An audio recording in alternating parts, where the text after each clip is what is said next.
কেমন আছো বন্ধুরা? হাতে বানানো ফুল পিঠা আজকে রাতে তৈরি করেছি 7:30টার টাইম।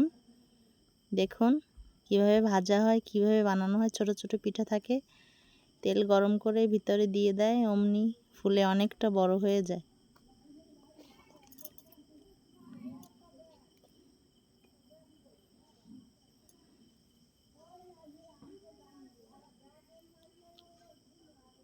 তেলে ভেজে নামিয়ে নেয়। দেখুন কেমন ঝিনুকের মতন দেখায়, খেতে কুরকুর লাগে, মুসমুসে, এবং পরে চিনি উপরে ছিটিয়ে দিতে হয়, অনেক টেস্ট হয়। এটা হচ্ছে হাতে পিঠা, নাম হচ্ছে ফুল পিঠা। অনেকে আবার চিপসও বলে।